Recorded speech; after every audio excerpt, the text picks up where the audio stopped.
In the preceding video, we learned about participle phrases. That is, phrases that describe a noun. So phrases that work as adjectives. Gerund phrases are different. Well, they are a phrase that functions as a noun. They are the actual noun itself. They're not describing a noun. They don't function as an adjective, so they function as a noun. And of course, gerund phrases use the gerund, the ing verb. No surprise there. So let's actually see, what does it mean for a phrase that begins with a gerund to serve as a noun? A, listening to Mozart helps our brains think more efficiently. Well, what's the subject here? What helps our brains think more efficiently? Is it Mozart? Does Mozart come over with his white wig on and start playing the piano and say, hey, look at me, I'm making your brain more efficient? No.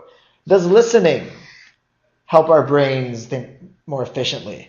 So if we listen to some very strange music, some headbanging heavy metal music, is that what this sentence is saying? Nope. It's saying specifically listening to Mozart. And so this is a subject, and it is a gerund phrase. Notice how it begins with ing. And so you can see that now we have a subject. Serves as a noun phrase. It's the subject. Here's our verb, and then the rest of the sentence. And so everything is fine. And now let's look at B and see what the difference is. Listening to Mozart, comma, Kelly worked through a set of math problems.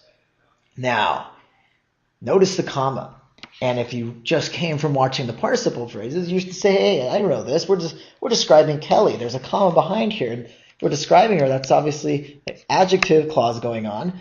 And it begins with a gerund. So guess what? We're dealing with a participle phrase. And notice how it's very different. This is not a subject in of itself. You couldn't say listening to Mozart, comma, work through a set of math problems. That would actually be an example of a dangling participle, which you can learn about later. That's a video coming up soon. And that's not what we're going for here. We, of course, need a subject. That subject is Kelly. And so when the gerund phrase is not the subject and it functions as an adjective, it is, of course, a participle phrase. But when it functions as a subject, listening to Mozart, then we know we are dealing with a gerund phrase. So let's see if you got that. Well, C. It doesn't look too difficult. He likes swimming in freshwater lakes. The key here is that the gerund phrase is not coming as part of a subject. It's coming as part of the object of the sentence, but it is still part of this noun phrase. He likes doing something.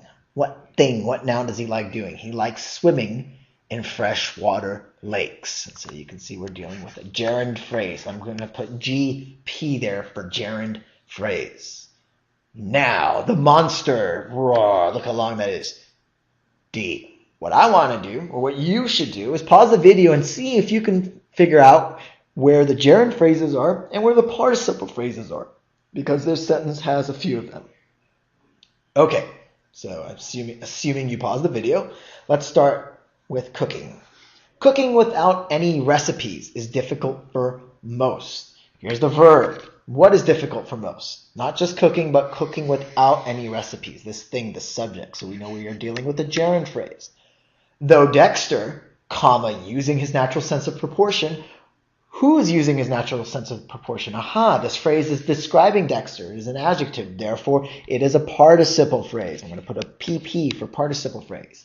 And we're going to keep reading on. Dexter is adept at whipping together something on the fly. He's good at doing something. What is he good at? What thing is he good at? Whipping together. So you can see that this noun phrase is our gerund phrase because it functions as a noun, unlike using his natural sense of proportion, which describes Dexter and therefore is a participle phrase. Whipping together something on the fly is the object here of the sentence. It is a gerund phrase, and the sentence's subject also is a gerund phrase, and of course in the middle we have that participle phrase. So if you got that at home first time around, you've definitely nailed it.